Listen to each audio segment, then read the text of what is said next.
Hanji, and welcome to another episode of the Not in the Clouds podcast. How's it going, guys?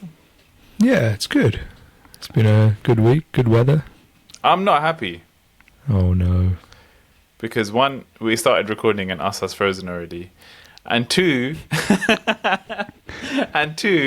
Asa was in the recording last week, and none of his voice got recorded, which is Probably for the better, to be honest. I was hearing actually, Jessica Harpal Singh ji was talking about why we light a jyot, and the reasons I had heard was obviously the fire, the combination of the fire and the ghyo makes the area around it pure, or as we say in Punjabi, vatavaran shodh karda, meaning it has an effect on, you can say, I guess in Punjabi, the aura of the room. But he also said that actually the combination of ghyo and fire is actually the khorak of the Shaheed Singhs. interesting. Asa, what have you been consuming? Well, we were all at the, and we skipped it. We were all at the mental health awareness workshop over the weekend. I was going to bring it up. Well, Well, but stole your thunder. No, do it. In which I had to leave early, and I only caught the start of Juan Singh's presentation, but it was so good because I got some feedback afterwards that some of the analogies that you used, Juan, and maybe we'll go over some throughout this discussion, but the whole event, was the first time that as a community we've done something like this to try and bring awareness to mental health.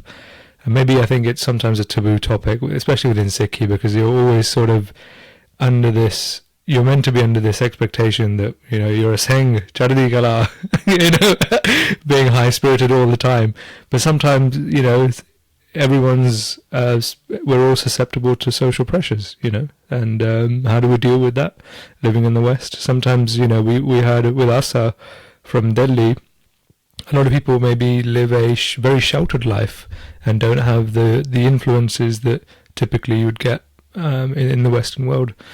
And how do we deal with that? Because, like we all know, our parents were first generation. They didn't really have time to deal with all of these things or even the network to actually to be in that environment. And we're sort of down that first generation now after our parents who are now having to deal with it. So, being able to talk about it is a big step. I took a couple of things from that workshop, and one of them is, I think the scrolling of our phone has kind of led us to lose a lot of life skills because we're so involved with the device that's in our phone, we don't look around and we don't observe, and I think a lot of the concentration goes out the window as well through that. And I think that was mentioned through various facts. Instead of scrolling through your phone, get up, go for a walk, get some fresh air, get some melatonin in. Having said that, should we do a quick, what's your screen time been last week? Oh. Since we had that conversation, I actually started setting limits on the apps I use. Yeah, so my screen time has been, last week, has been an average of nearly 6 hours. Ooh, that's the same as mine. 6.5 hours. Yeah, most of mine has been on YouTube. Same. YouTube and Google Maps. So throughout the whole week it was 15 hours, which seems like a lot actually. It says 8 hours, but that doesn't seem right. No, but you also use it as a reader, right? And I use it to read and stuff, yeah. So I found the yoga bit useful. I mean, I just got a good sleep for 5 minutes on the floor of the Gurdwara. But yeah, that was interesting. We had people who are not regulars at the Gurdwara or don't come to the Gurdwara or have never been to the Gurdwara before, come in saying that it was an interesting space to be in. We've had that feedback as well. So all in all, I feel the time was well spent, but I think we need to grasp some basic life skills that I think maybe we're losing. Basic communication skills, basic, attention to detail and communication skills, I guess. Day to day, how do I regulate my emotions? And I think Gurbani is a samundar when it comes to that. So I think looking at that and actually knowing who we are, I think a question I was asking myself throughout this week is if somebody asked you, why do we believe in Guru Nanak Dev Ji compared to anything else? Like, what is the uniqueness, or what are you getting from Guru Nanak Dev Ji's philosophy, or from Guru Nanak Dev Ji's path compared to anything else? Like, what makes it unique that you couldn't get from anywhere else? And I think that's a question every Sikh should ask themselves, because it's only going to lead to down a path of increased faith, because then you actually find out the unique nature of what Sadhguruji is trying to get at. There are multiple ways to get somewhere, but if we go and hug the board that says Ludhiana or Jalandhar or whatever, or Birmingham, we won't get to where we need to go to, right? You'll only get to that board, and you'll essentially idolize that. And I think the journey that they've described, that they've been on, the journey of non-duality, the journey of oneness, understanding, that the human race is one, essentially. We're all one big family. I think there was a question I saw recently, and somebody saying, is there equality in Sikhi? And the response was, to an extent. And I like that response. Because from a spiritual perspective, everything is one. But from I guess a niti perspective or dharam perspective, obviously there's a difference between dharam and adharam. Actually reconciling both of those concepts is a battle in and of itself. I think Sadhguru Ram Singh Ji's Hukmnama is pretty key there, when they say, if you come into the darbar and je koi jari chori, what's that? I can't remember that line. हाँ जे कोई चोरी जारी करे तद वांद विच नहीं बढ़न देना जे कर जोराबर होवे ता अरदास एहू करनी कि ए संगत आने जोगा ही ना रहे. Exactly. That's not equality then. I asked Subhaji about this. It's like, how can at one point Sadhguru Ram Singh Ji be saying, forgive people, but then on the other hand they're saying, don't let this guy into the sangat. And Subhaji was like, it's not the same thing. You have to look at the context. So with people who are into gambling or have a past of domestic violence or selling their kids, you don't want that kind of influence coming into your community. So it's trying to protect the thing that you love, right? It's like that analogy of, if you've made kheer, if you've made this rice pudding, and then it's beautiful, very it's perfect, but then you add salt into it or sand. Even a little bit of sand will just completely ruin that taste. Langar is a big part of Guru Amardaas Ji's bringing to Sikhi, and some say they started Langar, some say that Guru Nanak Dev Ji started Langar, but I think that who started it doesn't really matter. How they promoted it, how Guru Amardaas Ji brought it to light is important. So we're looking at Sri Sadhguru Amardaas Ji Pasha Ji, and when we look at Vaisakh Sudi Chauthi in Samvat 1536, which in the Gregorian calendar is about the 5th of May. But when you look at different sources, you will see different dates. So you will see some references to that 1526. So when you see actually Sadhguruji's complete age, Jado Sache Pashi Jyoti Jyot Samandana, when Sadhguruji leaves this earth in Goindwal Sahib, the complete age around that time. Some people even give a really specific calculation, which is 105 years, 4 months and 1 day. So some people give the source of the Gurbani Path Darshan by Gyani Guru Bhajan Singh Ji for some of these calculations. And actually what they write is quite interesting in terms of the basis of that calculation. But I won't go into that now, but we can put some of those resources in the description. So firstly, there is a different calendar, right? So there's the Bikrami calendar, which is the calendar that was used at the time, from Guru Nanak Dev Ji to, even it's still used right now. It's the Paratan calendar, Yeah, and then we have the Gregorian calendar, which is the sort of Western standardized calendar. So a lot of the dates change every year. So we know that Diwali changes every year. We know that other Gurpurbs change, but the one that largely stays the same is Vaisakhi. So Vaisakhi is always either the 13th and the 14th of April, right? So I think we could do a whole episode on this in terms of how dates have changed. It feels like it changes for us, but it's not actually changing. It feels like it's changing because when our mind isn't in looking at the Bikrami calendar every day. If we were just looking at the Bikrami calendar, it would just seem like it's coming on the same day every year. It's just because of that comparison and the difference of days. But we could do a whole episode of this. There's loads of research that's been done into it. But yeah, obviously we know there's that difference between the calendars. But then going from there, Sadhguruji's parents, Baba Tejpan Ji and Mata Lakshmi Ji, Sadhguruji's Mehal Mata Ramo Ji. Sadhguruji has 4 children, Baba Mohan Ji, Baba Mohri Ji, Bibi Dani Ji and Bibi Pani Ji. Sadhguruji's prakaash sthan in modern day district Sri Amritsar in Basarke. And I mentioned the differences within the prakaash, and everybody that knows Sadhguruji attains the Gurgaddi at a very late time in their life. And then Sadhguruji, one of the main things Sadhguruji contributes is the creation of Goindwal. And actually we say in Punjabi, Goindwal nu vasaya. I don't know how we would say that in English, but Sadhguruji essentially constructed and looked after Goindwal. Very specific calculation on the time of Gurgaddi, 21 years, 5 months and 14 days. So yeah, thank you to Nahang Santya. They put a post out on Guru Amardaas Ji's Prakaash Purab and put a load of pictures of Sadhguruji's original possessions, and actually Sadhguruji's Pratan pictures of their Chubara Sahib, where they used to do a lot of Simran and meditation, where they would sit for days and days on end. I was reading in Gur Pratap Suraj Granth, where Sadhguruji ascends the Gurgaddi, and some Sikh want to do darshan of Sadhguruji, and Sadhguruji for about 7 days does not leave the Jabara within Samadhi, and they have to go to many different personalities of that time. They go to Baba Buddha Ji, the most chilled person you could ever meet, saying, don't worry, the Guru will give you darshan when they want to. And the Sangat saying, what are we going to do with that? And then they're going to one of Sadhguruji's Hazuri Sevak, Bhai Purloji, and Bhai Purloji saying to the Sangat that, what better service could I do than giving you darshan of the Guru?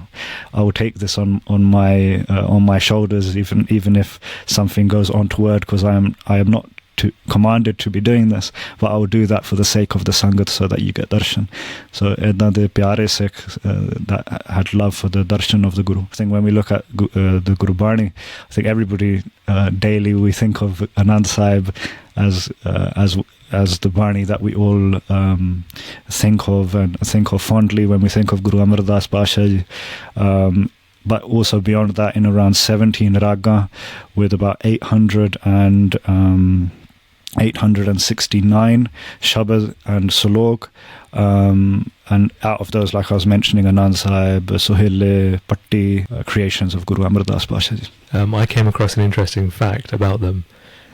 When you guys got married, how old were you? 28? 24, 25.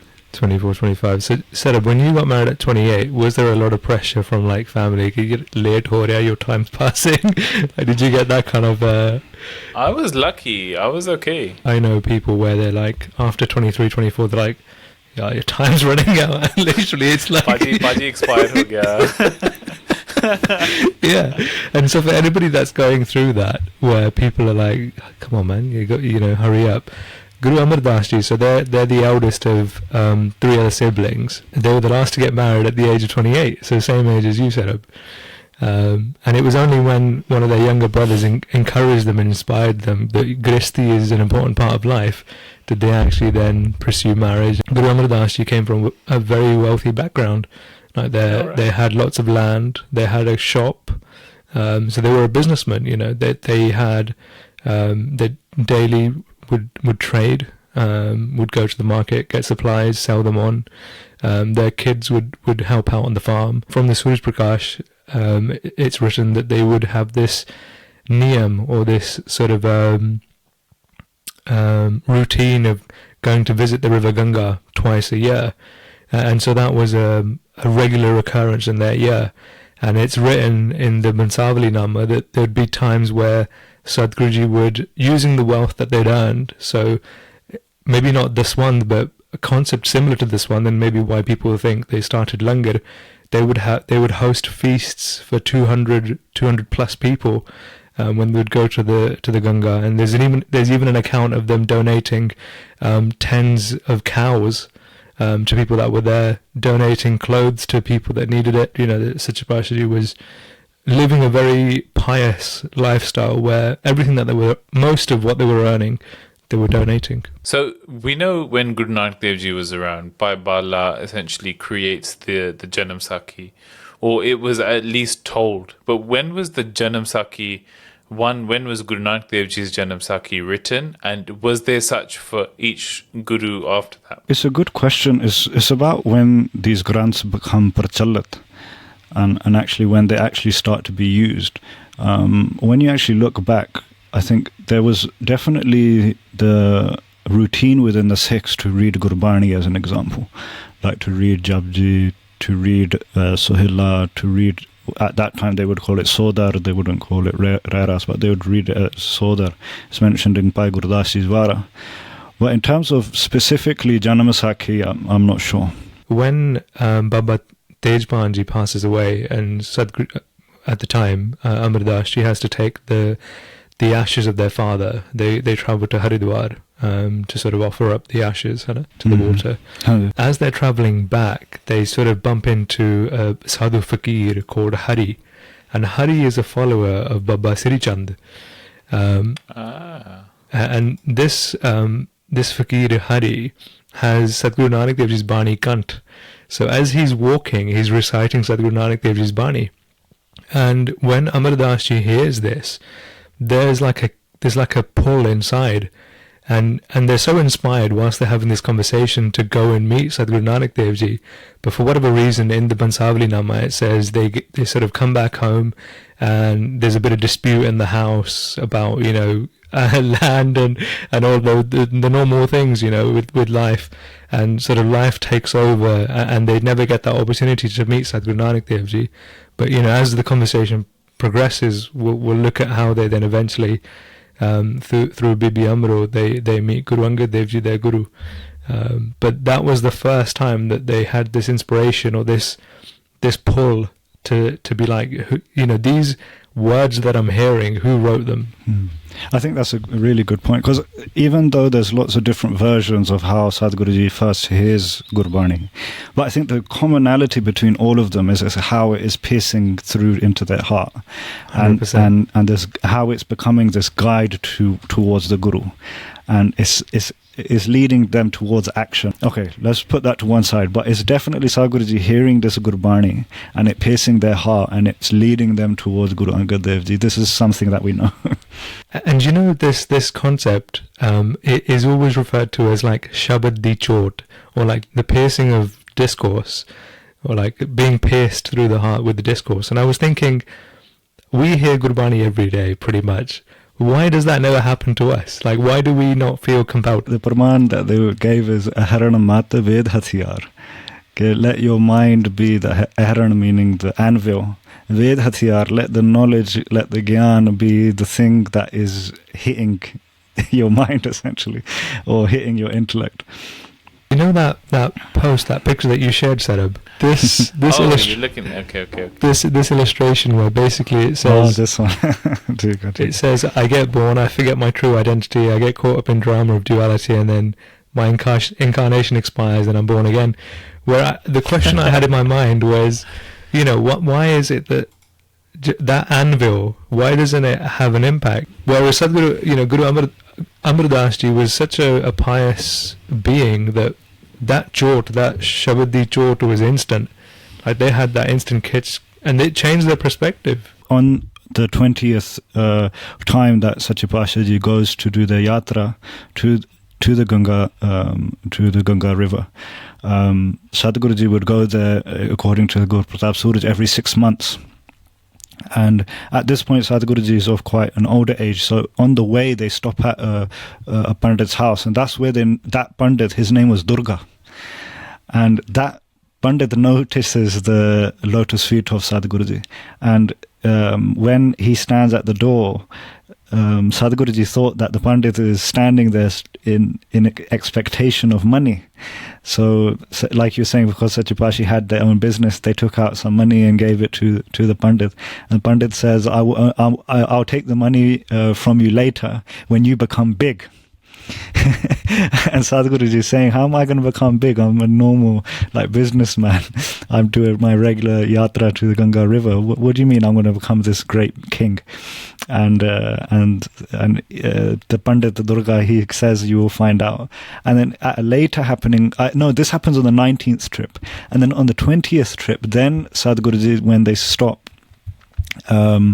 at the house of a brahmachari, and that's when that happening happens, where Sadhguruji then says, who is your guru? And then that brahmachari gets upset, saying, you have destroyed my tapasya because you have never done never done guru dakshina to your guru, never received a guru mantra. How could you do that? And Guru Amardaas Ji didn't feel offended, they felt bad. This is Guru Amardaas Ji's avastha, that they didn't feel offended, they actually felt bad.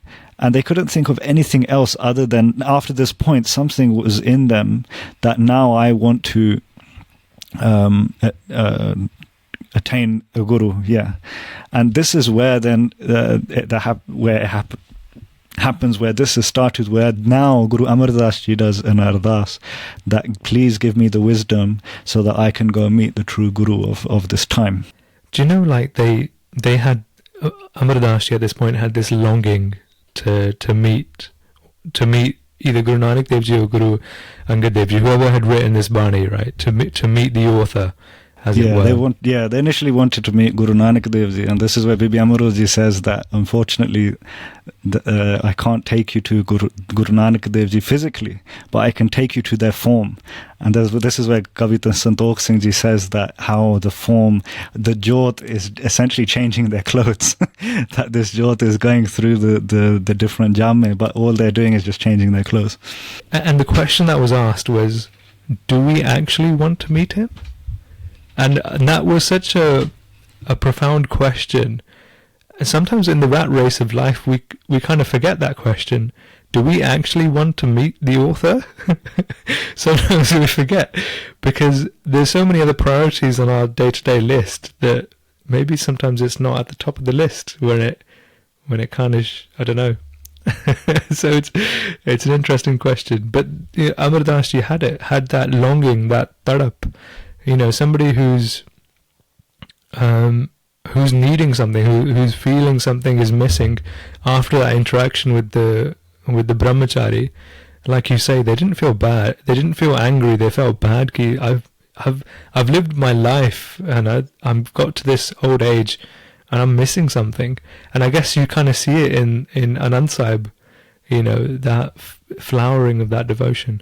But we'll get to that. There's more in between. And just getting to that, now when we see that Sadhguruji meets Guru Angad Dev Sachipashi, then here there's loads of sakhiyan. One I was reading was around, there was one time where obviously Sadhguruji is in Khadur Sahib, and when Sadhguruji would go from there to Goindwal, on their journeys back, when they would walk with Guru Angad Dev Sachipashi, there was one happening where while Sadhguruji was walking with Guru Angad Dev Pashaji, slight bit of their left hand went in front of Guru Angad Dev Ji. And it's mentioned that Sadhguruji, after that happening, stopped using their left hand. They said, my left hand has done a guna. My left hand has sinned by putting my left hand in front of my guru. That's the kind of bhavna they had. There wasn't a joke. This was the level of devotion they had. That word devotion, I think, will keep coming up in the stories that we share about Guru Amardaas Ji. In the 4th year of their service, in the Suraj Prakaash, it's written that so a lot of this at the beginning of their seva to Guru Angad Dev Ji would be to collect water for either Satguruji or the Sangat, or for the Guru Kara. And as they're filling the water bucket, they have this realization that I've disrespected the Guru Kara because I'm not doing a shnan before I'm filling up this water. So what they think to themselves, well, how do I rectify this mistake? So instead of filling up just the water bucket, they would put the water bucket on their head, walk into the sarovar completely, immerse themselves in the water, and as they come out, have collected the water along with getting an ishnan done at the same time. By year 3, like they've not had a real conversation with Guru Angad Dev Ji at this point. It's just the Gurbani that they've been listening to. It's how they go from being a Sikh to having this Bhau Bhagti, this Prema Bhagti, to becoming patient, like the epitome of patience. For 12 years, I believe. I think the number is different in different places. But even if you take 12 years, if Guru Amardaas Ji is doing Guru Angad Dev Ji Seva for 12 years, and the incident that comes after sort of the 12th year, where I've heard 2 different versions of it. The first version that I've heard is Guru Amardaas Ji goes out to, collect water early in the morning, in the early hours of the morning. And that was their nitdakam. That was every day. That was their nitnem, essentially, to go and do that. That was one of the stories which I heard. This is the second story goes that Guru Angad Dev Ji called for his sons, and his sons refused to get up in the morning and go and collect the water at that time. Needless to say, Guru Amardaas Ji continued this seva, and on the way back, it was a heavy monsoon. So it was raining heavily, there was thunder, there was lightning, and I mean, just the scene. I think there's a painting that Surba Singh Ji done, and I mean, most of Surba Singh Ji's paintings are pretty touching. He had a unique style to his paintings, but he's drawn one painting of Guru Amardaas Ji, and they're sort of knee deep in water from the rain, and they're carrying the gagar, the pot on their head, and then they're walking through this. But Sacha Pasha Ji, as they were carrying the gagar, they heard in the distance. And you know how sometimes you just say something, I mean, it comes out of my mouth, it happens loads of times where you just, you cuss someone, or you say something to someone, and you like say it in a jokey way, but yeah, so this lady turned around and said to her husband, "Oh, that is Amru Nithawa." And Sacha Pasha Ji, there's two versions that I've read to this, and both of them were in English, so I can't cross-reference them with any actual itihas. The first version that I read said that Sacha Pasha, Guru Amardaas Ji was like okay with that, but when they said that when they disrespected Guru Angad Dev Ji, the second thing that lady said was that Guru Angad Dev Ji, who would send out their Sikh in such treacherous weather to such a thing. When Guru Amardaas Ji heard that, that's when Guru Amardaas Ji spoke up, because Gur ki nindya sune na kaan. That's that dukh comes to mind, where Guru Amardaas Ji couldn't take that, and they said something in defense. But essentially, Guru Amardaas Ji hears this and goes back to Guru Angad Dev Ji. It's so easy to say 12 years of like devotional, selfless service, but to actually, that 12 years is a long time. To be absolutely disciplined every single day, and to get to a point where, if you imagine, like, you after a week or two, you'd be like, I was recently watching a Mr. Beast video, and he gets 2 people who don't know each other, and he puts them in a jungle, basically, completely disconnected from society, and he says, for every 24 hours that you live here together, I'll give you $10,000. And at the beginning of this challenge, they're both like, yeah, we're going to be here for a year, easy. We're going to make $1 million, and we'll be done, right? And they get to 2 months, and they start missing their family. They start struggling with food and like their shelter, feeling cold, missing home, missing comfort. All of these things, right? After 2 months, and they get to a point where they're having a conversation at month 3, where they're like, you know what, I can't do this anymore. there's no point going on. I've made the money that I want to make. I'm happy with that, and I'm finished. But Amardaas Ji, for 12 years, I'm going to do selfless service. Whatever my guru says, Sat Bachan, I'm going to do as they tell me, without question, without hesitation, and in a manner which is like, even if their hand has gone in front of Sacha Pasha Ji, they felt like they've disrespected their guru. It's incredible. And Guru Angad Dev Ji says, tell me everything that happened last night. Did anything say anything to you while you were bringing the water? And Guru Amardaas Ji hath jod ke kehndे ne कि गरीबनवाज जी तू तां करता या you know what is in everybody's hearts, you know everything that happens. I do not wish to hide anything from you. I don't want to add anything to this, because I would be adding my own personal bias. The Julahi comes into the presence of Sadhguruji, and she came into her senses, and Guru Angad Dev Ji asked what was the truth that happened last night. Guru Amardaas Ji, when hearing this, he hands folded, he says, she called me homeless, Guruji. That was true. But she doesn't understand the way of the soul. One may still be in the home and still be homeless. If the mind keeps wandering, I was wandering around aimlessly, as the deer wanders in the search of the musk, already inside of it. I was not at peace. When I came to your service, I was at peace. This Julahi doubted my peace, and I could not tolerate it and called her crazy. Guru Angad Dev Ji's heart became filled with pyar, and noticed, like you're saying, this 12 years of service. And Sadhguruji then gives Guru Amardaas Ji several var, saying, you are the home of the homeless, you are the reputation of those with no reputation. And Sadhguruji giving these several var to Sadhguruji.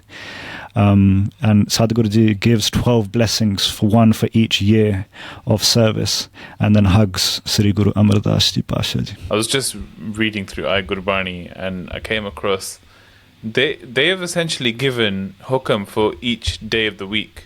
So there is a var malatija, bilawal malatija, var sat kar dasma.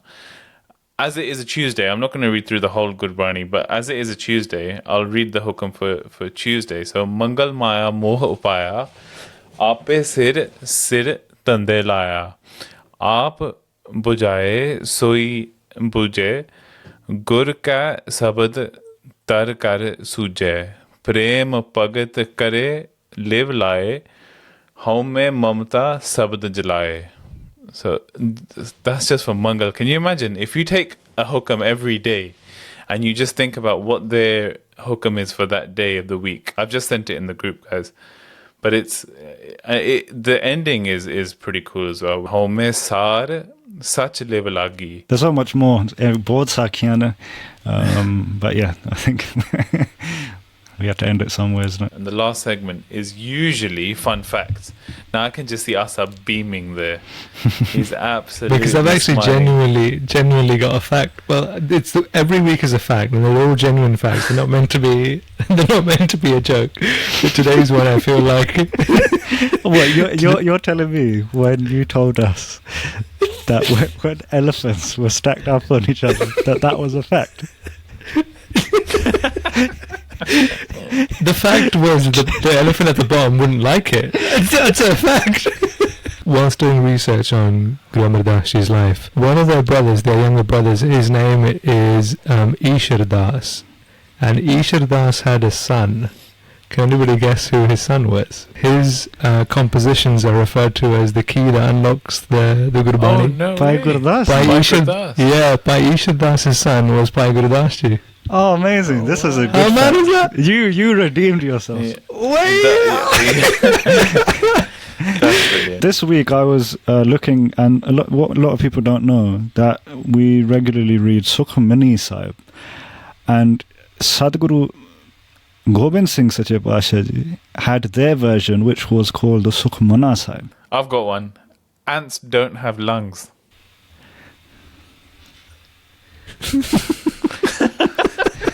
Joanne's face. How do they breathe? I don't know. But they don't have lungs. Do you know, because of these episodes, my search history is mad. Chalo, Amazing. that's another episode done, guys. Sat Thank you very Sri much. Akal.